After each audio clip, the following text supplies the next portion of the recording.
सुन रहे हैं जगत गुरु तत्वदर्शी संत रामपाल जी महाराज द्वारा लिखित पुस्तक ज्ञान गंगा का पेज नंबर 82। सतिगुरु राखे से बढ़ भागे, नानक गुरु की चरणों लागे। पृष्ठ 414। मैं गुरु पूछिया अपना साचा बिचारीरा। पृष्ठ 439। उपरोक्त अमृतवाणी में श्री नानक साहेब जी स्वयं स्वीकार कर रहे हैं कि साहिब यानी प्रभु एक ही है तथा उनका यानी श्री नानक जी का कोई मनुष्य रूप में वक्त गुरु भी था, जिसके विषय में कहा है कि पूरे गुरु से तत्व ज्ञान प्राप्त हुआ तथा मेरे गुरु जी ने मुझे अमृत नाम यानी अमर मंत्र अर्थात पूर्ण मोक्ष करने वाला उपदेश नाम मंत्र दिया। वही मेरा गुरु नाना रूप धारण कर लेता है, अर्थात वही सत्पुरुष है, वही जिंदा रूप बना लेता है। वही धानक रूप में भी काशी नगर में विराजमान होकर आम व्यक्ति अर्थात भक्त की भूमिका कर रहा है। शास्त्र विरुद्ध पूजा करके सारे जगत को जन्म मृत्यु व कर्मफल की आग में जलते देखकर जीवन व्यर्थ होने के डर से भागकर मैंने गुरु जी के चरणों में शरण ली। बलिहारी गुरु आपने दिहाड़ी सद्वार, जिन मानस ते देवते किए करत न लागी वार। आपी ने आप साजियो आपी ने रचियो नाओ, दुही कुदरती साजिए करी आसनो डिठो चाओ। दाता करता आपी तू तुसी देव ही कर ही पसाओ, तू जानोई सबसे दे लैस ही जिन कवाओ करी आसनो डिठो चाओ।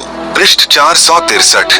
भावार्थ है कि पूर्ण परमात्मा जिंदा का रूप बनाकर बेई नदी पर आए अर्थात जिंदा कहलाए तथा स्वयं ही दो दुनिया ऊपर यानी सतलोक आदि तथा नीचे यानी ब्रह्म व परब्रह्म के लोक को रचकर ऊपर सत्यलोक में आकार में आसन पर बैठकर चाव के साथ अपने द्वारा रची दुनिया को देख रहे हो तथा आप ही स्वयंभू अर्थात माता के गर्भ से जन्म नहीं लेते, स्वयं प्रकट होते हो।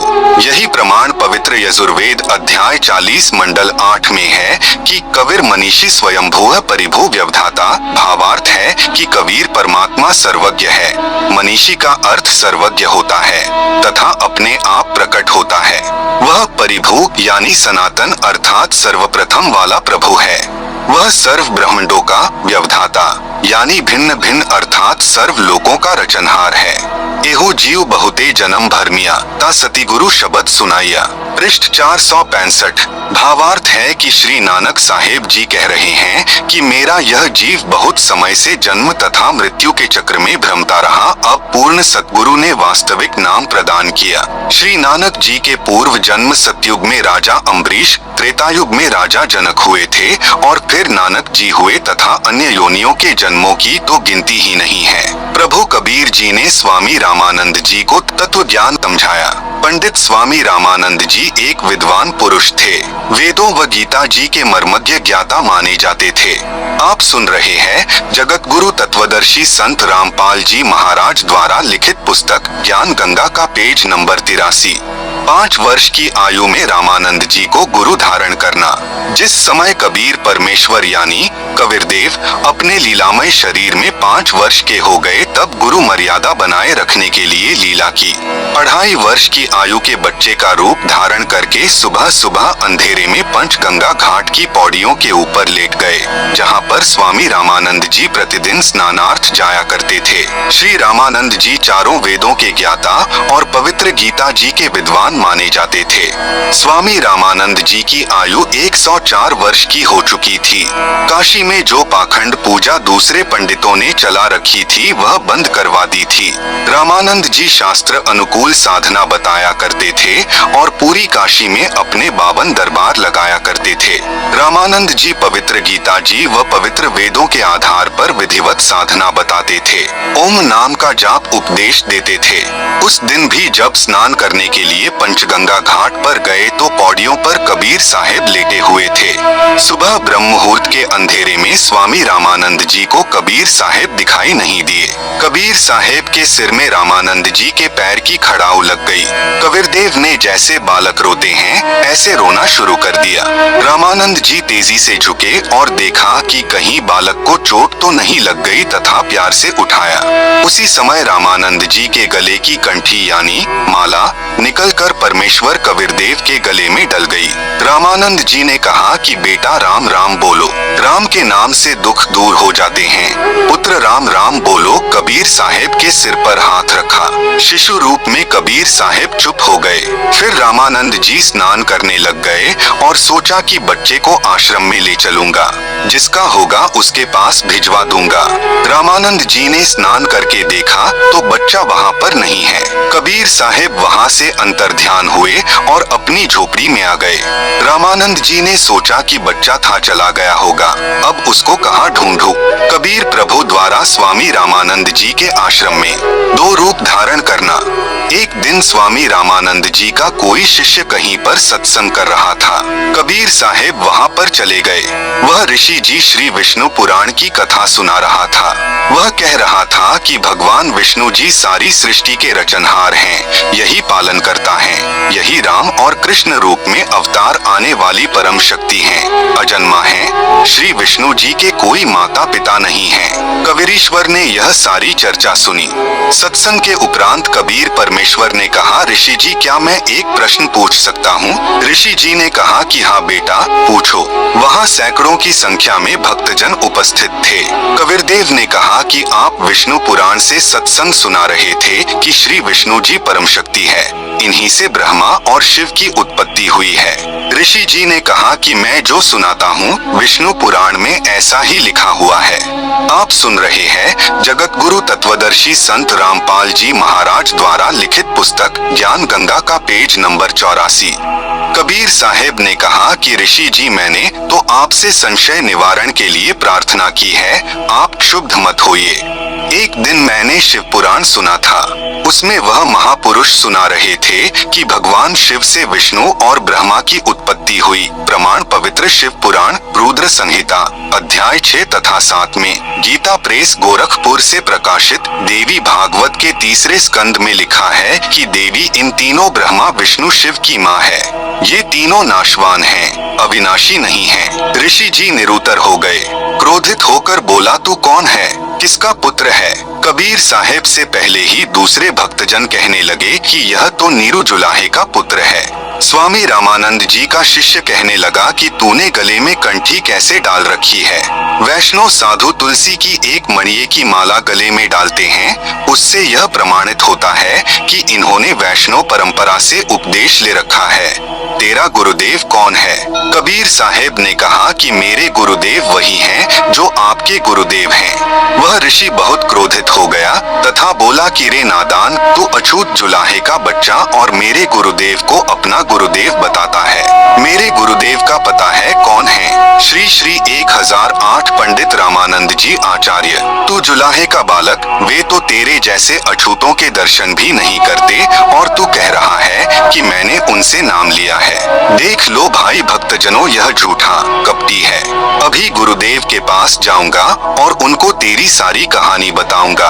तू छोटी जाति का बच्चा हमारे गुरुदेव की बेइज्जती करता है। कबीरअग्नि बोले कि ठीक है, गुरुदेव जी को बताओ। उस ऋषि ने जाकर श्री रामानंद जी को बताया कि गुरुदेव एक जुलाहे जाति का लड़का है, उसने तो हमारी नाक काट दी। वह कहता है कि स्वामी रामानंद जी मेरे गुरुदेव है। हे भगवान, हमारा तो बाहर निकलना दुभर हो गया। स्वामी रामानंद जी बोले कि कल सुबह उसको बुला कर लाओ, कल देखना तुम्हारे सामने मैं उसको कितना दंड दूंगा। स्वामी रामानंद जी के मन की बात बताना। अगले दिन सुबह सुबह कबीर साहेब को 10 नादान व्यक्तियों ने पकड़कर श्री रामानंद जी के सामने उपस्थित कर दिया। रामानंद जी ने यह दिखाने के लिए कि मैं कभी छोटी जाति वालों के दर्शन भी नहीं करता, यह झूठ बोल रहा था कि इसने मेरे से दीक्षा ली है। आगे पर्दा लगा लिया। रामानंद जी ने पर्दे के पीछे से पूछा कि तू कौन है और तेरी क्या जाति है? तेरा कौन सा पंथ है, अर्थात किस परमात्मा की पूजा करता है? रामानंद अधिकार सुनी, जुल्हा अक जगदीश दास गरीब बिलंबना ताही नवावत शीश। रामानंद को गुरु कहे कंसे नहीं मिलात, दास गरीब दर्शन भय पैड़े लगी जुलात। पंथ चलत ठोकर लगी, राम नाम कही दीन, दास गरीब कसर नहीं सीख लई प्रवीण। आड़ा पर्दा लाए करी, रामानंद बूझंत, दास गरीब कुलंग छवि अधर डाक कूदंत। कौन जाति कुल पंथ है, कौन तुम्हारा नाम, दास गरीब अधीन गति, बोलत है बलीजाम। आप सुन रहे हैं जगत गुरु तत्वदर्शी संत रामपाल जी महाराज द्वारा लिखित पुस्तक ज्ञान गंगा का पेज नंबर 85। उत्तर कबीर जी का, जाति हमारी जगत गुरु, परमेश्वर पद पंथ, दास गरीब लिखती पर है, नाम निरंजन कंत। रामानंद जी बोले, रे बालक सुन दुर्बुद्धि, घट मठ तन आकार, दास गरीब दर्द लग्या, वो बोले सिरजनहार। तुम मोमन के पालवा, जुल्हे के घर बास, दास गरीब अज्ञान गति, एता दृढ़ विश्वास। मान बढ़ाई छांडी करी, बोलो बालक बैन, दास गरीब अधम मुखी, एता तुम घट फें। तर्क तलु से बोलते, रामानंद सुर ज्ञान, दास गरीब कुजाती है, आखर नीच निदान। परमेश्वर कबीर जी यानी कबीरदेव ने प्रेम पूर्वक उत्तर दिया। मैं के बदन खुलास कर, सुनी स्वामी प्रवीण, दास गरीब मनी मरे, मैं आजिज आधी। मैं अविगत गति से परे, चारी बेद से दूर, दास गरीब दशों दिशा, सकल सिंध भरपूर हूँ, खालिक हमरा नाम, दास गरीब अजाति हूँ, तै जू कहिया बली जाम। जाति पाति मेरे नहीं बस्ती नहीं गाम, दास गरीब अनिन गति, नहीं हमारे नाम। नाद बिंद मेरे नहीं गुदा नहीं गात, दास गरीब शब्द सजा, नहीं किसी का साथ। सब संगी बिछरू नहीं, आदि अंत बहुजाही, दास गरीब सकल वंसु, बाहर भीतर माही। इस स्वामी सृष्टा में सृष्टि हमारे तीर, दास गरीब अधर बसु, अविगत सत्य कबीर। पौहमी धरणी आकाश में, मैं व्यापक सब ठौर, दास गरीब न दूसरा, हम समतुल नहीं और, हम दासन के दास हैं। कर्ता पुरुष करीम, दास गरीब अवधूत हम ब्रह्मचारी सी। सुनी रामानंद राम हम, मैं बावन नरसिंह, दास गरीब कली कली, हम ही से कृष्ण अभंग। हम ही से इंद्र कुबेर हैं, ब्रह्मा विष्णु महेश, दास गरीब धर्म ध्वजा, धरणी रसातल शेष। सुनी स्वामी सती भाखू, झूठ न हम रिंच, दास गरीब हम रूप बिन और सकल प्रपंच। गोता लाऊं स्वर्ग से, फिरी पैठो पाताल, गरीब दास ढूंढत फिरूं, हीरे माणिक लाल। इस दरिया कंकर बहुत, लाल कहीं कहीं ठाप, गरीब दास माणिक चुगे, हम मुरजीवा माणिक चुगे, कंकर पत्थर डारी, दास गरीब डोरी अगम, उतरो शब्द आधार। यदि मेरी जाति पूछ रहे हो तो मैं जगत गुरु हूँ। वेदों में लिखा है कि जगत गुरु सारी सृष्टि को ज्ञान प्रदान करने वाले कबीर प्रभु हैं। मेरा पंथ क्या है, यानी किस परमेश्वर का मैं मार्गदर्शन करता हूँ? इसके उत्तर में कबीर जी ने कहा, मेरा परमेश्वर पंथ है। ईश्वर परमेश्वर यानी ब्रह्म, परब्रह्म, पूर्ण ब्रह्म तथा अक्षर पुरुष, परम अक्षर पुरुष। मैं उस सर्वोच्च शक्ति यानी सुप्रीम पावर परमेश्वर का मार्गदर्शन करने आया हूँ, जो अनंत कोटि ब्रह्मांड के रचयिता और धारण पोषण करने वाले हैं। वेदों में जिसको कबीरदेव, कबीरअग्नि आदि नामों से संबोधित किया है। ईश वह अक्षर पुरुष तो ब्रह्म को कहा जाता है, जो केवल 21 ब्रह्मांड का स्वामी है। पर ब्रह्म व अक्षर पुरुष को ईश्वर कहा जाता है, जो 7 शंख ब्रह्मांडों का स्वामी है, तथा परम अक्षर पुरुष को पूर्ण ब्रह्म व परमेश्वर कहा जाता है, जो असंख्य ब्रह्मांडों का स्वामी है, अर्थात कुल का मालिक है। और इसलिए कबीर जी ने स्वामी रामानंद जी से कहा कि मेरा पंथ परमेश्वर की प्राप्ति वाला है। आप सुन रहे हैं जगत गुरु तत्वदर्शी संत रामपाल जी महाराज द्वारा लिखित पुस्तक ज्ञान गंगा का पेज नंबर 86। गीता अध्याय 15 श्लोक नंबर 17 में लिखा है कि वास्तव में अविनाशी परमेश्वर तो कोई और ही है, और वही तीनों लोकों में प्रवेश करके सबका धारण पोषण करता है, और वही अविनाशी परमात्मा परमेश्वर इस नाम से जाना जाता है। वह परमेश्वर मैं ही हूँ। इस बात को सुनकर स्वामी रामानंद जी बहुत क्षुब्ध हो गए तथा कहा कि रे निकम्मे, तू छोटी जाति का और छोटा मुंह बड़ी बात, तू अपने आप भगवान बन बैठा। बुरी गालियां भी दी। कबीर साहेब बोले, हे गुरुदेव, आप मेरे गुरुजी हैं। आप मुझे गाली दे रहे हो तो भी मुझे आनंद आ रहा है, लेकिन मैं जो आपको कह रहा हूँ, मैं ज्यों का त्यों पूर्ण ब्रह्म ही हूँ, इसमें कोई संशय नहीं है। इस बात को सुनकर रामानंद जी ने कहा कि ठहर जा, तेरी तो लंबी कहानी बनेगी, तू ऐसे नहीं मानेगा। मैं पहले अपनी पूजा कर लेता हूँ। रामानंद जी ने कहा कि इसको बैठाओ, मैं पहले अपनी कुछ क्रिया रहती है वह कर लेता हूँ, बाद में इससे निपटूंगा। स्वामी रामानंद जी क्या क्रिया करते थे? भगवान विष्णु जी की एक काल्पनिक मूर्ति बनाते थे। सामने मूर्ति दिखाई देने लग जाती थी। जैसे कर्मकांड करते हैं, भगवान की मूर्ति के पहले वाले सारे कपड़े उतारकर उनको जल से स्नान करवाकर फिर स्वच्छ कपड़े भगवान ठाकुर को पहनाकर गले में माला डालकर तिलक लगाकर मुकुट रख देते हैं। रामानंद जी कल्पना कर रहे थे। कल्पना करके भगवान की काल्पनिक मूर्ति बनाई। श्रद्धा से जैसे नंगे पैरों जाकर आप ही गंगा जल लाए हो, ऐसी अपनी भावना बनाकर ठाकुर जी की मूर्ति के कपड़े उतारे, फिर स्नान करवाया तथा नए वस्त्र पहना दिए, तिलक लगा दिया, मुकुट रख दिया और माला यानी कंठी डालनी भूल गए। यदि कंठी न डाले तो पूजा अधूरी और मुकुट रख दिया तो पुनः उसे उतारा नहीं जा सकता। यदि उसी दिन मुकुट उतार दे तो पूजा खंडित मानी जाती है। स्वामी रामानंद जी अपने आप को कोस रहे हैं कि इतना जीवन हो गया, मेरा कभी भी ऐसी गलती जिंदगी में नहीं बनी थी। प्रभु आज क्या गलती बन गई मुझ पापी से? यदि मुकुट उतारूं तो पूजा खंडित। उसने सोचा कि चल मुकुट के ऊपर से कंठी यानी माला डाल कर देखता हूँ। कल्पना से कर रहे हैं, कोई सामने मूर्ति नहीं है और पर्दा लगा है। कबीर साहेब दूसरी तरफ बैठे हैं। मुकुट में माला फंस गई, आगे नहीं जा रही थी। तब रामानंद जी ने सोचा, अब क्या करूं? हे भगवान, आज तो मेरा सारा दिन ही व्यर्थ गया। आज की मेरी भक्ति कमाई व्यर्थ गई, क्योंकि जिसको परमात्मा की कसक होती है उसका एक नित्य नियम भी रह जाए तो उसको दर्द बहुत होता है। जैसे इंसान की जेब कट जाए और फिर बहुत पश्चाताप करता है, ऐसे ही प्रभु के सच्चे भक्तों को इतनी लगन होती है। इतने में कबीर साहेब ने कहा कि स्वामी जी माला की घुंडी खोलो और गले में डाल दो, फिर गांठ लगा दो, मुकुट उतारना नहीं पड़ेगा। अब रामानंद जी काहे के मुकुट उतारे था, काहे की गांठ खोले था। कुटिया के सामने लगा पर्दा भी स्वामी रामानंद जी ने अपने हाथ से फेंक दिया और सारे ब्राह्मण समाज के सामने उस कबीर परमेश्वर को सीने से लगा लिया। रामानंद जी ने कहा कि हे भगवान, आपका तो इतना कोमल शरीर है जैसे रुई हो और मेरा तो पत्थर जैसा शरीर है। एक तरफ तो प्रभु खड़े हैं और एक तरफ जाति व धर्म की दीवार है। प्रभु चाहने वाली पुण्यात्माएं धर्म की बनावटी दीवार को तोड़ना श्रेयकर समझते हैं। आप सुन रहे हैं जगत गुरु तत्वदर्शी संत रामपाल जी महाराज द्वारा लिखित पुस्तक ज्ञान गंगा का पेज नंबर 87। वैसा ही स्वामी रामानंद जी ने किया। सामने पूर्ण परमात्मा को पाकर न जाति देखी, न धर्म देखा, न छुआछात, केवल आत्म कल्याण देखा। इसे ब्राह्मण कहते हैं। बोलत रामानंद जी, हम घर बड़ा सुकाल, गरीब दास पूजा करें, मुकुट फही जदी माल। सेवा करौन संभाल करी, सुनी स्वामी सुरज्ञान, गरीब दास शिर मुकुट धरी, माला अटकी जान। स्वामी घुंडी खोली करी, फिरी माला गलडार, गरीब दास इस भजन को जानत है करतार। ड्योढ़ी पर्दा दूरी करी, लिया कंठ लगाए, गरीब दास गुजरी बहुत, बदने बदन मिलाए। स्वामी रामानंद जी ने कहा, हे कबीर प्रभु, आपने झूठ क्यों बोला? कबीर साहेब बोले कि कैसा झूठ स्वामी जी?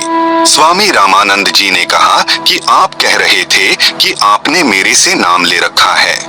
आपने मेरे से उपदेश कब लिया? कबीर साहेब बोले, एक समय आप स्नान करने के लिए पंचगंगा घाट पर गए थे। मैं वहां लेटा हुआ था। आपके पैरों की खड़ाऊ मेरे सिर में लगी थी तो आपने कहा था कि बेटा राम नाम बोलो।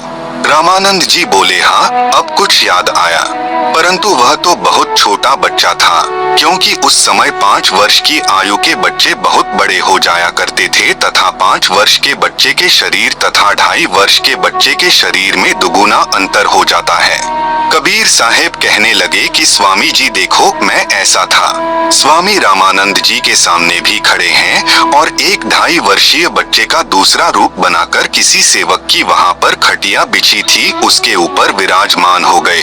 अब रामानंद जी ने 6 बार तो उधर देखा और 6 बार उधर देखा, फिर आंखें मलमल कर देखा कि कहीं तेरी आंखें धोखा तो नहीं खा रही हैं। इस प्रकार देख ही रहे थे कि इतने में कबीर साहेब का छोटे वाला रूप उठा और कबीर साहेब के बड़े 5 वर्ष वाले स्वरूप में समा गया। 5 वर्ष वाले स्वरूप में कबीर साहेब रह गए। मन की पूजा तुम लखी, मुकुट माल पर बेश, गरीबदास गति को लखै, कौन वरण क्या भेष।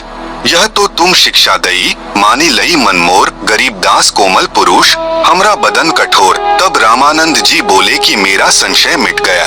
हे परमेश्वर, आपको कैसे पहचान सकते हैं? आप किस जाति में तथा वेशभूषा में खड़े हो? हम नादान प्राणी आपके साथ वाद विवाद करके दोषी हो गए। क्षमा करना पूर्ण परमेश्वर कबीरदेव, मैं आपका अनजान बच्चा हूँ। स्वामी रामानंद जी को सत्यलोक दर्शन। सुनी बच्चा मैं स्वर्ग की कैसे छाड़ो रीति, गरीबदास गुदरी लगी, जन्म जात है बीत। चारी मुक्ति बैकुंठ में, जिनकी मोरे चाह, गरीबदास घर अगम की, कैसे पाऊं था। हेम रूप जहाँ धरणी है, रतन जड़े बौ शोभ, गरीबदास बैकुंठ को तन मन हमरा लोभ। शंख चक्र गदा पदम है, मोहन मदन मुरारी, गरीबदास मुरली बजै, सुरगलोक दरबारी।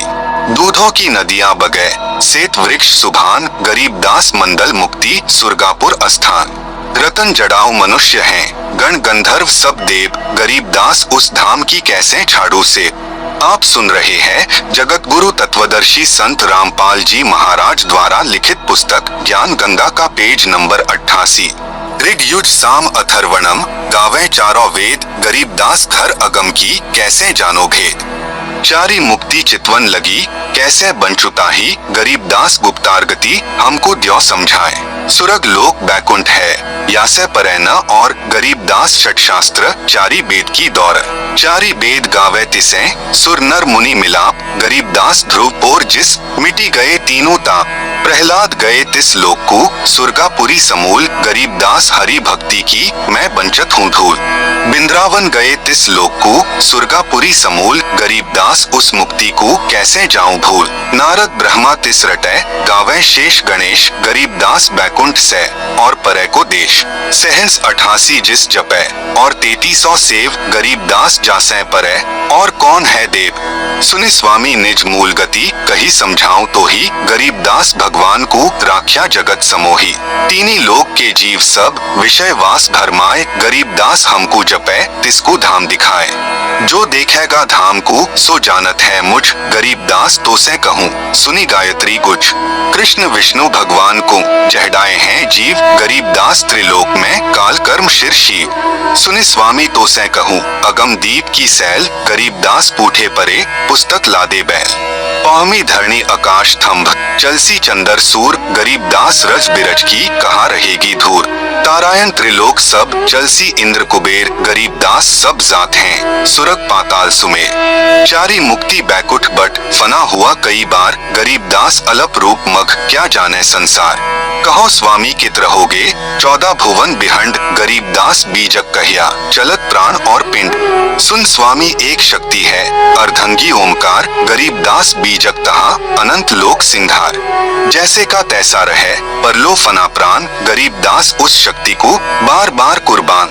कोटि इंद्र ब्रह्मा जहाँ, कोटि कृष्ण कैलाश, गरीबदास शिव कोटि हैं, करो कौन की आश। कोटि विष्णु जहाँ बसत हैं, उस शक्ति के धाम, गरीबदास गुल बहुत हैं, अलफ बस्त निहका। शिव शक्ति जासे हुए, अनंत कोटि अवतार, गरीबदास उस अलफ को, लखै सो होय करतार। अलफ हमारा रूप है, दम देही नहीं दंत, गरीबदास गुल से परे, चलना है बिन पंथ। बिना पंथ उस कंत के, धाम चलन है मोर, गरीबदास गति ना किसी, शंख सुरग पर डोर। शंख सुरग पर हम बसे, सुनि स्वामी यह सैन, गरीबदास हम अलफ हैं, यौ गुल फोकट फैं। जो तय कहिया सौ मैं लहिया, बिन देखे नहीं धीज, गरीबदास स्वामी कहे, कहा अलफ वो बीज। अनंत कोटि ब्रह्मांड फण, अनंत कोटि उद्गार, गरीबदास स्वामी कहे, कहा अलफ दीदार। हद बेहद कहीं ना कहीं, ना कहीं थरपी ठौर, गरीबदास निज ब्रह्म की, कौन धाम वह पौर। चल स्वामी सर पर चले, गंग तीर सुन ज्ञान, गरीबदास बैकुंठ बट, कोटि कोटि घट ध्यान। तहाँ कोटि वैकुंठ हैं, नग सरवर संगीत, गरीबदास स्वामी सुने, जात अनंत जुग बीत। प्राणपिंडपुर में धसो गए रामानंद कोटि गरीबदास सर सुरग में रहो शब्द की ओट तहाँ वहाँ चित चक्रित भया देखी फजल दरबार गरीबदास सिजदा किया हम पाए दीदार तुम स्वामी में बाल बुद्धि भर्म कर्म किए नाश गरीबदास निज ब्रह्म तुम हमरे दृढ़ विश्वास सुन बेसुन्न से तुम परे उरे से हमरे तीर गरीबदास सरबंग में अविगत पुरुष कबीर कोटि कोटि सिजदे करें कोटि कोटि प्रणाम गरीबदास अनहद अधर हम पर सैन तुम धाम सुने स्वामी एक गलगुज तिल तारी पलजोरी गरीबदास सर गगन में सूरज अनंत करोरी।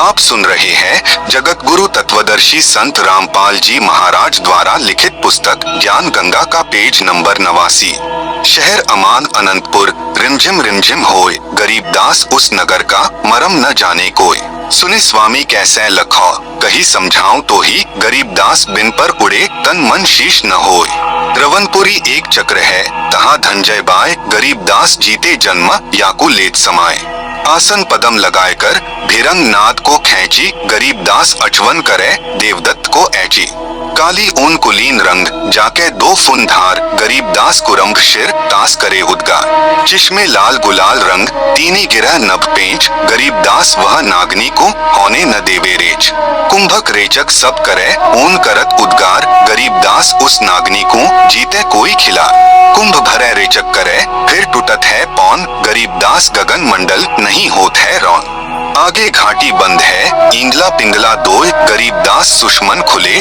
तास मिलावा होय ज्यों का त्यों ही बैठी रहो तजी आसन सब जोग गरीबदास पल बीच पद सर्व सैल सब भोग कोटि कोटि बैकुंठ हैं कोटि कोटि शिव शेष गरीबदास उस धाम में ब्रह्मा कोटि नरेश अवादान अमानपुर चली स्वामी तहाँ चाल गरीबदास परलो अनंत बौहरी न झम्पे काल अमर चीर तहाँ पहरी है अमर हंस सुख धाम गरीबदास भोजन अजर चल स्वामी निजधाम बोलत रामानंद जी सुन कबीर करतार गरीबदास सब रूप में तुम ही बोलनहार तुम साहिब तुम संत हो तुम सतगुरु तुम हंस गरीबदास तुम रूप बिन और न दूजा अंश मैं भक्ता मुक्ता भया किया कर्म कुंद नाश गरीबदास अविगत मिले मेटी मन की बास दोहु ठौर है एक तू भया एक से दोय गरीबदास हम कारणे उतरे हैं मखजोय गोष्ठी रामानंद से काशी नगर मंझार गरीबदास जिंद पीर के हम पाए दीदार बोले रामानंद जी सुनो कबीर सुभान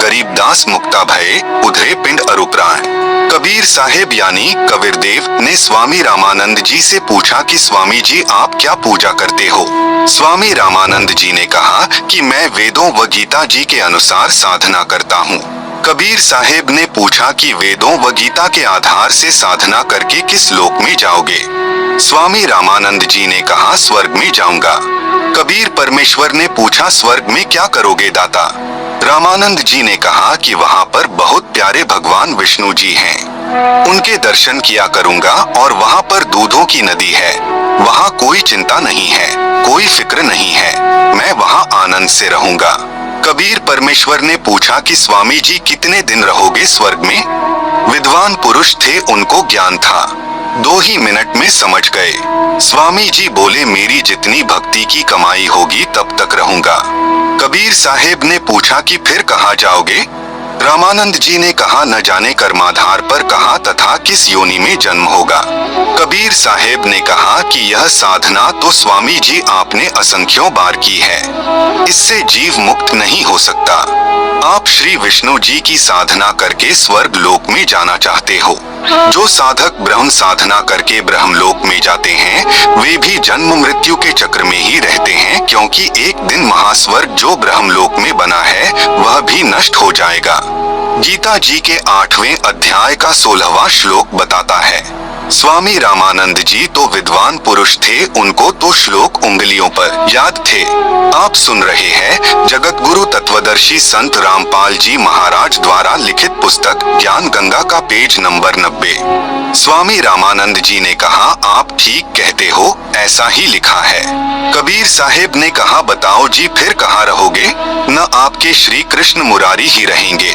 ये ब्रह्मा लोक विष्णु लोक आदि के सर्व प्राणी तथा श्री विष्णु जी आदि तीनों देवता भी नष्ट होंगे फिर आप कहाँ रहोगे गुरुदेव फिर रामानंद जी विचार करने पर विवश हो गए परमेश्वर कबीर साहेब जी ने पूछा, स्वामी जी गीता जी का ज्ञान किसने बोला? स्वामी रामानंद जी ने उत्तर दिया कि श्री कृष्ण जी ने। परमेश्वर कबीर साहेब जी ने कहा, स्वामी जी संक्षिप्त महाभारत द्वितीय खंड पृष्ठ 1531 पुराने वाला तथा 667 नए वाला में लिखा है कि श्री कृष्ण जी तो कह रहे हैं कि अर्जुन मुझे अब वह गीता वाला ज्ञान याद नहीं है, मैं दोबारा वही ज्ञान नहीं सुना सकता। परमेश्वर कबीर साहेब जी ने सर्व प्रमाण बताएं। गीता अध्याय 8 श्लोक 13 में गीता ज्ञान दाता यानी ब्रह्म कह रहा है कि ओम इति एकाक्षरम ब्रह्म व्याहरण माम अनुस्मरण यह प्रयाति त्यजन देहम सहयाति परमाम गतिम। इसका शब्दार्थ है कि गीता बोलने वाला ब्रह्म अर्थात काल कह रहा है कि माम ब्रह्म यानी मुझ ब्रह्म का तो इति यानी यह ओम एकाक्षरम यानी ओम एक अक्षर है, व्याहरण यानी उच्चारण करके, अनुस्मरण यानी स्मरण करने का, यह यानी जो साधक, त्यजन देहम यानी शरीर त्यागने तक अर्थात अंतिम श्वास तक, प्रयाति यानी स्मरण साधना करता है, सह यानी वह साधक ही मेरे वाली, परमाम गतिम यानी परम गति को, याति यानी प्राप्त होता है।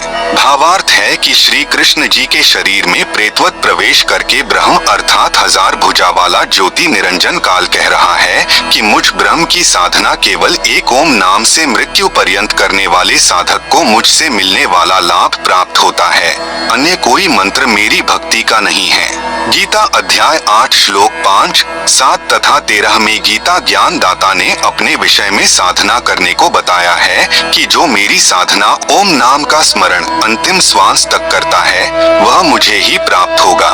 इसलिए तू युद्ध भी कर तथा मेरा ओम नाम का स्मरण भी कर, क्योंकि युद्ध हल्ला यानी ऊंचे स्वर से शोर करके किया जाता है, इसलिए कहा है कि ओम नाम का उच्चारण यानी ऊंचे स्वर में शोर करता हुआ स्मरण भी कर तथा युद्ध भी कर। फिर गीता अध्याय 8 श्लोक 6 में कहा है कि यह विधान है कि जो जिस प्रभु का अंत समय में स्मरण करता हुआ शरीर त्यागता है वह उसी को प्राप्त होता है। गीता ज्ञान दाता प्रभु गीता अध्याय 8 श्लोक 8 से 10 तक तीनों श्लोकों में ब्रह्म से अन्य पूर्ण परमात्मा यानी परम दिव्य पुरुष परमेश्वर अर्थात पूर्ण ब्रह्म के विषय में कह रहा है कि यदि कोई उसकी साधना करता हुआ शरीर त्यागता है तो उसी पूर्ण परमात्मा यानी परमेश्वर को ही प्राप्त करता है। उसी से पूर्ण मोक्ष तथा सत्यलोक प्राप्ति तथा परम शांति प्राप्त होती है, इसलिए उस परमेश्वर की शरण में जा। आप सुन रहे हैं जगत गुरु तत्वदर्शी संत रामपाल जी महाराज द्वारा लिखित पुस्तक ज्ञान गंगा का पेज नंबर 91, गीता अध्याय 18 श्लोक 62 से 66 तथा अध्याय 15 श्लोक 4 मैं यानी गीता ज्ञान दाता ब्रह्म भी इसी की शरण हूँ। रामानंद जी ने सर्व प्रमाणों को आंखों देखकर दांतों तले अंगुली दबाई तथा सत्य को स्वीकार किया। कहा कि बच्चा बात तो शास्त्रों की तू सही बता रहा है जो सत्य है, हमारे को किसी ने ऐसा ज्ञान ही नहीं दिया, हम क्या करें? कबीर साहेब ने बताया कि पवित्र गीता जी में ही लिखा है। 8वें अध्याय का 8, 9 और 10 श्लोक तथा अध्याय नंबर 18 का श्लोक नंबर 62 पढ़कर देखो। पवित्र गीता जी व पवित्र वेदों को बोलने वाला ब्रह्म यानी काल कह रहा है कि उस परमात्मा की शरण में जा अर्जुन, तेरा फिर मरण नहीं होगा। उसके लिए अध्याय नंबर 4 का श्लोक नंबर 34, उन संतों को खोजो जो उस परमात्मा के परम तत्व को जानने वाले हों, उनको दंडवत प्रणाम करो, विनम्र व निष्कपट भाव से उनका सत्कार करो। जब वे तत्वदर्शी संत प्रसन्न हो जाएं, फिर उनसे दीक्षा यानी नाम मांगो, फिर तेरा पुनर्जन्म व मरण नहीं होगा। पवित्र गीता अध्याय 15 मंत्र 1 से 4 में कहा है कि यह उल्टा लटका हुआ संसार रूपी वृक्ष है, ऊपर को मूल तो आदि पुरुष अर्थात सनातन परमात्मा है, नीचे को तीनों गुण यानी रजगुण ब्रह्मा, सतगुण विष्णु, तमगुण शिव रूपी शाखाएं हैं। इस पूर्ण संसार रूपी वृक्ष अर्थात पूर्ण सृष्टि रचना को मैं यानी ब्रह्म काल नहीं जानता। यहाँ विचार काल में अर्थात गीता जी के ज्ञान में आपको मैं पूर्ण ज्ञान नहीं दे सकता। उसके लिए किसी तत्वदर्शी संत की खोज कर गीता अध्याय 4 मंत्र 34। फिर वह आपको सर्व सृष्टि की रचना का ज्ञान तथा सर्व प्रभुओं की स्थिति सही बताएगा। उसके पश्चात उस परमपद परमेश्वर की खोज करनी चाहिए जिसमें गए साधक का फिर जन्म मृत्यु नहीं होता, अर्थात पूर्ण मोक्ष हो जाता है। जिस परमेश्वर ने संसार रूपी वृक्ष अर्थात सर्व ब्रह्मांडों की रचना की है, मैं यानी ब्रह्मकाल भी उस परमेश्वर की शरण में हूँ, इसलिए उस परमेश्वर की पूजा करो। स्वामी रामानंद जी बोले कि लिखा तो ऐसा ही है बच्चा, बिल्कुल यूं ही है, लेकिन यह सतलोक न तो किसी से सुना है, जिस कारण अब मेरा मन विश्वास नहीं कर रहा है कि वह सत्य होगा। कबीर साहेब ने पूछा कि आप कैसे साधना करते हो? स्वामी रामानंद जी बोले कि मैंने सारे शरीर को साध रखा है। योग अभ्यास के साथ मैं अंदर कमलों में से गुजरकर त्रिकुटी यानी त्रिवेणी तक पहुंच जाता हूं। कबीर साहेब बोले कि आप एक बार त्रिवेणी तक पहुंचो। जब रामानंद जी समाधिस्थ हुए, क्योंकि उनका तो प्रतिदिन का अभ्यास था, त्रिवेणी पर जाकर 3 रास्ते हो जाते हैं। प्रत्येक ब्रह्मांड में बने ब्रह्मलोक में प्रवेश करते ही 3 रास्ते हो जाते हैं। इसी प्रकार 20 ब्रह्मांडों के पार 21वें ब्रह्मांड में भी यही व्यवस्था है। एक रास्ता सामने ब्रह्मलोक में बने 3 गुप्त स्थानों को जाता है, जहाँ पर ज्योति निरंजन 3 रूप बनाकर रहता है। सामने का ब्रह्मरंध्र तुम्हारे इस नाम से नहीं खुलेगा, यह ब्रह्मरंध्र भी सतनाम से खुलेगा। कबीर साहेब ने श्वास के द्वारा अपना सतनाम उच्चारण किया, सामने का द्वार खुल गया। कबीर साहेब ने कहा कि अब आपको काल भगवान दिखाता हूँ, जिसको आप निराकार कहते हो, जो गीता में कहता है कि मैं सबको खाऊंगा। आप सुन रहे हैं जगत गुरु तत्वदर्शी संत रामपाल जी महाराज द्वारा लिखित पुस्तक ज्ञान गंगा का पेज नंबर 92। अर्जुन, मैं कभी किसी को दर्शन नहीं देता, मैं कभी किसी के सामने प्रत्यक्ष नहीं होता। कबीर साहेब ने कहा कि अब आपके समक्ष उस काल को दिखाता हूँ। पहले तो एक ब्रह्मांड में बने ब्रह्मलोक में गुप्त स्थानों पर दिखाया ब्रह्मा विष्णु व शिव रूप धारण किए था। फिर ब्रह्मलोक को पार करने के द्वार से निकलकर 21वें ब्रह्मांड में ले गए। ब्रह्मलोक से आगे जाने वाले रास्ते को भी जो जटा कुंडली सरोवर के ऊपर है, अपनी नजरों में रखता है कि कोई निकल न जाए। 21 ब्रह्मांड का जो अंतिम लोक आता है, वह काल ब्रह्म यानी शर पुरुष का अपना स्थान है। वहाँ पर वह उसी भयंकर रूप में बैठा है जो इसका वास्तविक रूप है। कबीर साहेब ने कहा कि देखो वह बैठा तुम्हारा निराकार भगवान, जिसको तुम निराकार कहते हो, क्योंकि योगियों ने वेदों के आधार पर ओम नाम से साधनाएं की, परमात्मा तो मिला नहीं। सिद्धियां आ गई, स्वर्ग चले गए, महास्वर्ग गए, फिर पशु बन गए। इसलिए प्रभु को सभी ने निराकार मान रखा है कि वह दिखाई नहीं देता, और वेदों में लिखा है कि भगवान आकार में है। जब काल के पास पहुँचे तो साहेब ने अपना सारनाम के साथ सतनाम उच्चारण किया। उसी समय काल का सिर नीचे झुक गया। काल के सिर के ऊपर वह द्वार है जहाँ से सतलोक जाया जाता है तथा परब्रह्म के लोक में प्रवेश होते हैं। उसके बाद एक भंवर गुफा शुरू होती है। एक भंवर गुफा काल के लोक में भी है। काल के सिर पर पैर रखकर कबीर जी के हंस यानी निर्विकारी साधक ऊपर जाते हैं। यह काल उसकी पौड़ी का काम करता है। परब्रह्म के लोक को पार करके कबीर साहेब श्री रामानंद जी की आत्मा को सतलोक ले गए। वहाँ पर भी एक भंवर गुफा है। सतलोक में जाकर श्री रामानंद जी ने देखा कि कबीर साहिब यानी कबीरदेव अपने वास्तविक रूप में बैठे हैं। वहाँ पर कबीर साहेब का इतना तेज है कि एक रूमकूप में जैसे करोड़ों सूर्य और करोड़ों चंद्रमा की जो मिली जुली रोशनी परंतु गर्मी न हो, से भी अधिक है। कबीर साहेब वहां जाकर अपने ही दूसरे स्वरूप के ऊपर चवर करने लगे। श्री रामानंद जी ने सोचा कि भगवान तो यह है जो सिंहासन पर विराजमान है और यह कबीर यहाँ का कोई सेवक यानी गण होगा, परंतु लोक सबसे न्यारा है, परमात्मा का बहुत तेज है, ऐसा सोच ही रहे थे। इतने में परमात्मा का तेजोमय रूप सिंहासन से उठा और 5 वर्षीय बच्चे के रूप में परमेश्वर कबीर जी तख्त पर विराजमान हो गए। परमेश्वर परमेश्वर का जो वास्तविक तेजोमय रूप नजर आ रहा था वह बालक रूप कबीर साहेब पर चवर करने लगा। उसके बाद कबीर साहेब का दूसरा तेजोमय रूप बालक वाले रूप कबीर साहेब में समा गया और अकेले 5 वर्षीय बच्चे के रूप में कबीर परमेश्वर तख्त पर विराजमान थे। चवर स्वयं चल रहा था। इतने में रामानंद जी की आत्मा को वापस शरीर में भेज दिया। उनकी समाधि टूटी। सामने देखा कबीर साहेब 5 वर्ष के बच्चे के शरीर में बैठे हैं। तब स्वामी रामानंद जी ने कहा कि कहाँ वहाँ चित चक्रित भया, देखी फजल दरबार, गरीबदास सिजदा किया, हम पाए दीदार। आप सुन रहे हैं जगत गुरु तत्वदर्शी संत रामपाल जी महाराज द्वारा लिखित पुस्तक ज्ञान गंगा का पेज नंबर 93। तुम स्वामी मैं बाल बुद्धि भर्म कर्म किए नाश, गरीबदास निज ब्रह्म तुम हमरे दृढ़ विश्वास। सुन बेसुन्न से तुम परे उरैन से हमरे तीर, गरीबदास सरबंग में अविगत पुरुष कबीर। कोटि कोटि सिजदे करें, कोटि कोटि प्रणाम, गरीबदास अनहद अधर हम पर सैन तुम धाम। बोलत रामानंद जी सुन कबीर करतार, गरीबदास सब रूप में तुम ही बोलनहार। तुम साहिब तुम संत हो, तुम सतगुरु तुम हंस, गरीबदास तुम रूप बिन और न दूजा अंश।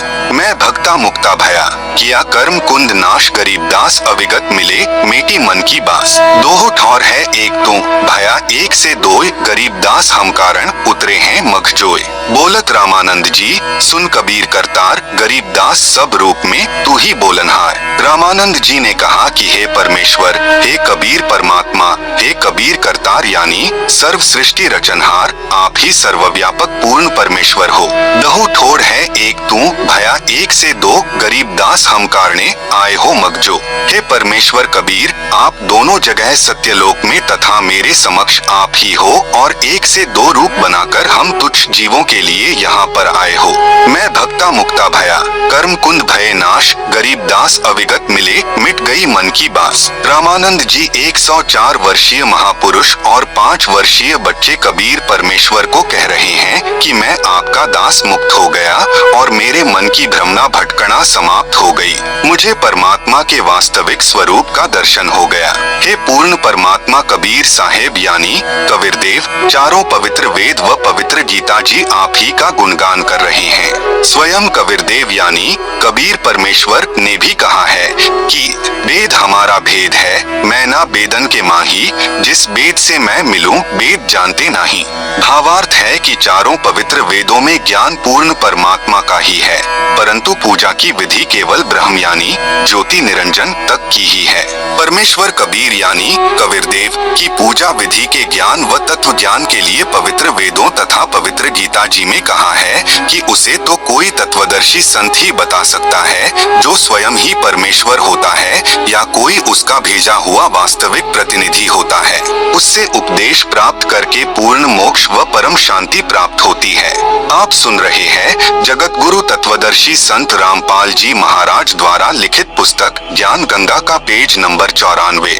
पवित्र शास्त्र भी कबीरदेव यानी कबीर परमेश्वर के साक्षी। इसी प्रकार कबीरदेव यानी कबीर परमेश्वर ने मुसलमानों को बुरा नहीं कहा है, न ही पवित्र कुरान शरीफ को गलत कहा है।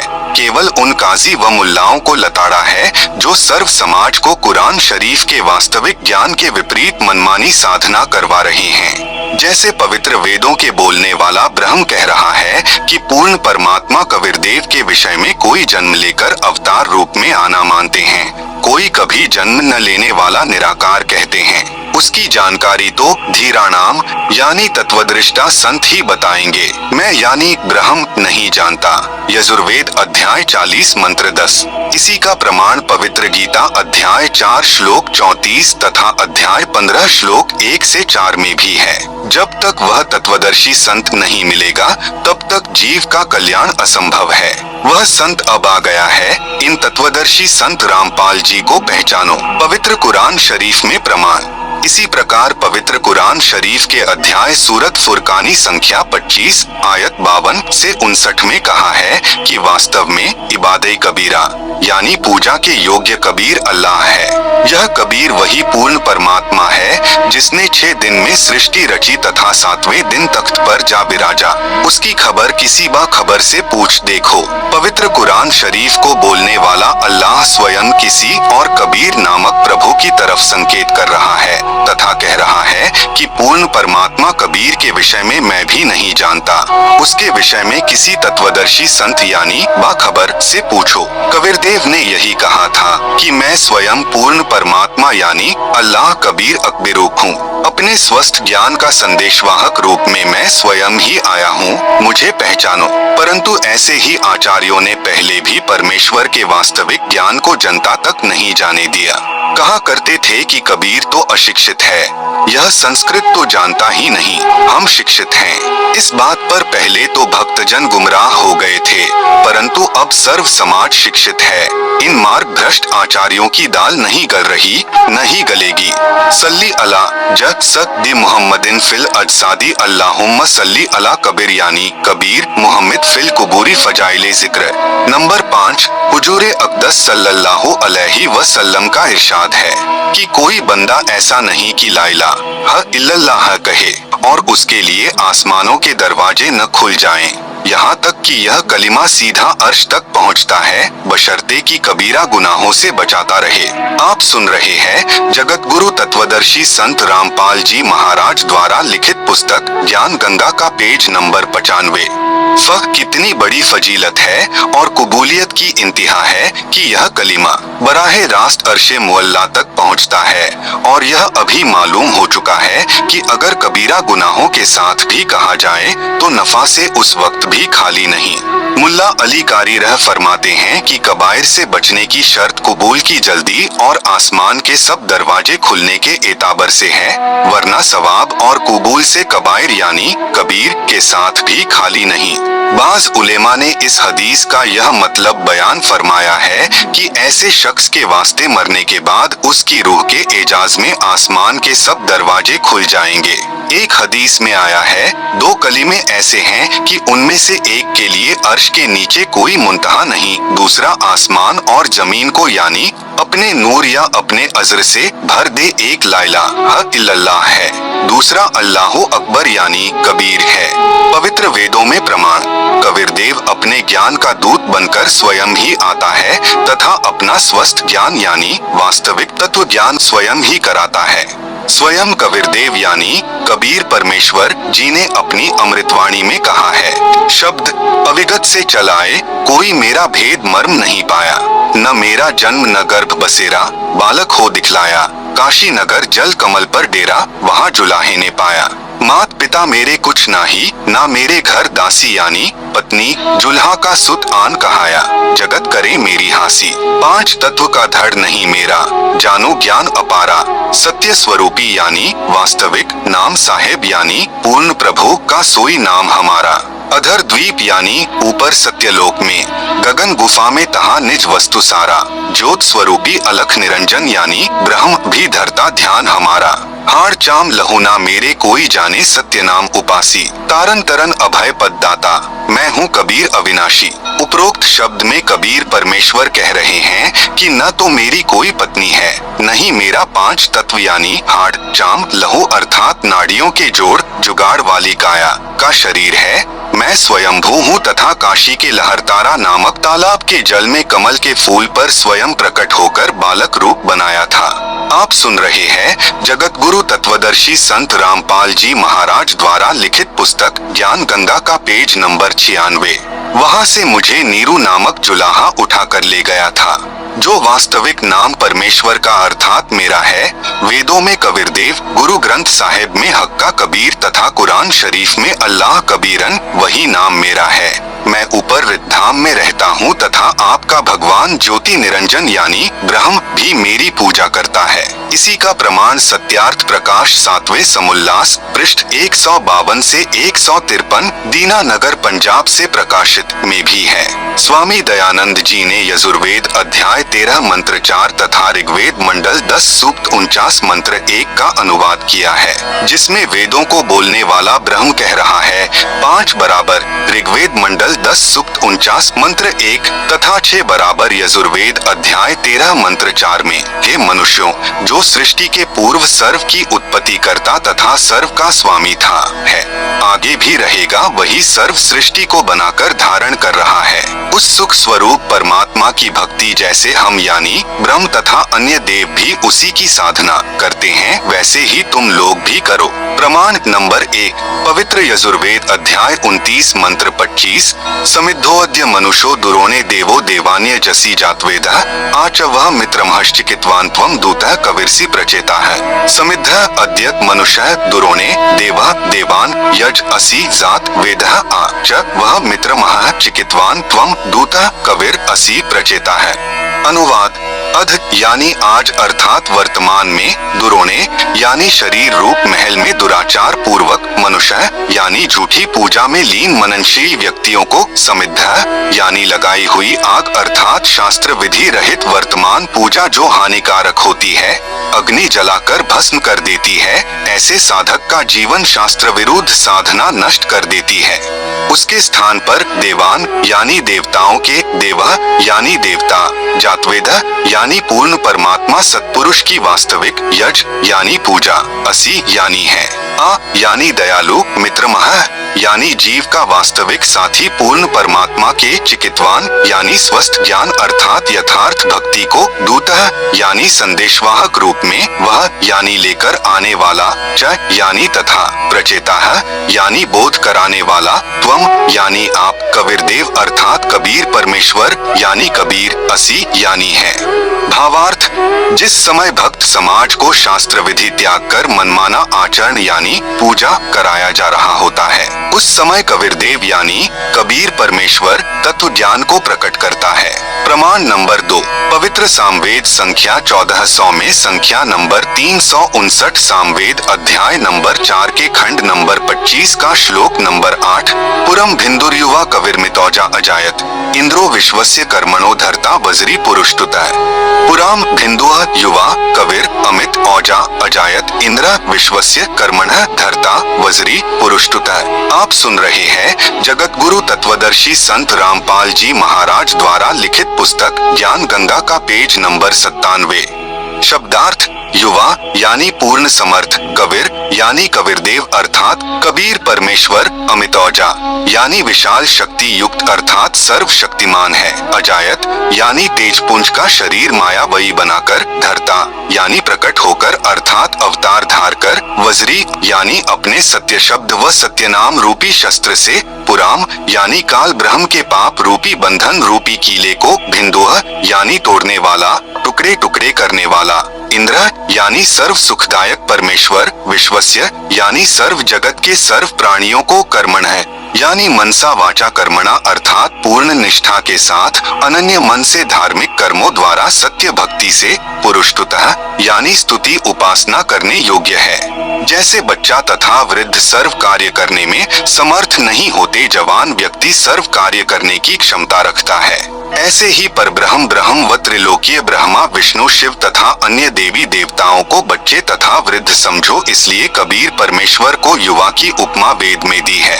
भावार्थ, जो कबीरदेव यानी कबीर परमेश्वर तत्व ज्ञान लेकर संसार में आता है, वह सर्वशक्तिमान है तथा काल यानी ब्रह्म के कर्म रूपी किले को तोड़ने वाला है, वह सर्व सुखदाता है तथा सर्व के पूजा करने योग्य है। संख्या नंबर 1400 सामवेद उतार्चिक अध्याय नंबर 12 खंड नंबर 3 श्लोक नंबर 5। भद्रा वस्त्रा समन्यावसानो महान कविर्निवचनानि शंसन अवच्यस्व चंबोह पूयमानो विचक्षणो जागृविर्देवीत। भद्रा वस्त्रा समन्यावसनः महान कविर्निवचनानि शंसन आवच्यस्व चंबोह पूयमानः विचक्षणः जागृव्यः देवीत।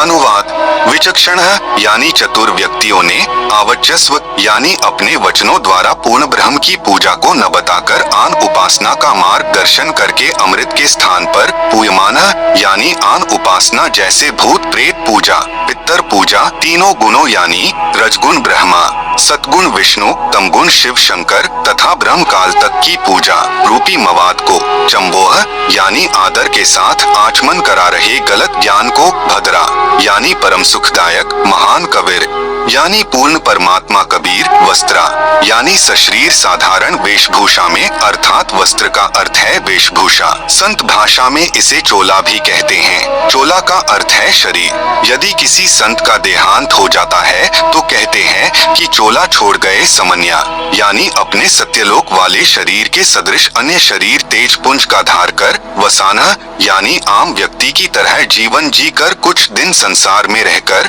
निवचनानी यानी अपनी शब्दावली आदि के माध्यम से सत्य ज्ञान शंसन यानी वर्णन करके, देव यानी पूर्ण परमात्मा के वीतो यानी छिपे हुए सरगुण निर्गुण ज्ञान को जागृव्य यानी जागृत करते हैं। भावार्थ, शास्त्र विधि विरुद्ध साधना रूपी मवाद अर्थात घातक साधना पर आधारित भक्त समाज को कबीरदेव यानी कबीर परमेश्वर तत्व ज्ञान समझाने के लिए यहाँ संसार में प्रकट होता है। उस समय अपने तेजोमय शरीर पर अन्य शरीर रूपी वस्त्र यानी हल्के तेज का पहन कर आता है, क्योंकि परमेश्वर के वास्तविक तेजोमय शरीर को चर्म दृष्टि से नहीं देखा जा सकता। कुछ दिन आम व्यक्ति जैसा जीवन जीकर लीला करता है तथा परमेश्वर को यानी अपने को पाने वाले ज्ञान को उजागर करता है। आप सुन रहे हैं जगत गुरु तत्वदर्शी संत रामपाल जी महाराज द्वारा लिखित पुस्तक ज्ञान गंगा का पेज नंबर 98। ऋग्वेद मंडल 9 सूक्त 96 मंत्र 17। शिशुम जज्ञानम हर्यतम मृजंती शुंभंती वहनी मरुतो गणे कविर्गिभिः काव्येन कवियः संत सोमः पवित्रमत्येति रेभन्। शिशुम जज्ञानम हर्यतम मृजंती शुंभंती वहिन मरुतः गणेन कविर्गिभिः काव्येन कविर संत सोमः पवित्रम अत्येति रेभन्। अनुवाद, पूर्ण परमात्मा हर्य शिशुम यानी विलक्षण मनुष्य के बच्चे के रूप में जज्ञानम यानी जानबूझकर प्रकट होता है तथा अपने तत्व ज्ञान को तम यानी उस समय मृजंती यानी निर्मलता के साथ, शुंभंती यानी उच्चारण करता है, वहनीय यानी प्रभु प्राप्ति की लगी विरह अग्नि वाले, मरुतः यानी भक्त गणेन यानी समूह के लिए, काव्येना यानी कविताओं द्वारा कवित्व से, पवित्रम अत्येति यानी अत्यधिक वाणी निर्मलता के साथ, कविर गीर भी यानी कविर वाणी अर्थात कबीर वाणी द्वारा, रेभन यानी ऊंचे स्वर से संबोधन करके बोलता है, कविर संत सोमः यानी वह अमर पुरुष अर्थात सत्पुरुष ही संत अर्थात ऋषि रूप में स्वयं कबीरदेव ही होता है। परंतु उस परमात्मा को न पहचान कर कवि कहने लग जाते हैं, परंतु वह पूर्ण परमात्मा ही होता है। उसका वास्तविक नाम कबीरदेव है। भावार्थ, ऋग्वेद मंडल नंबर 9 सूक्त नंबर 96 मंत्र 16 में कहा है कि आओ पूर्ण परमात्मा के वास्तविक नाम को जाने। इस मंत्र 17 में उस परमात्मा का नाम व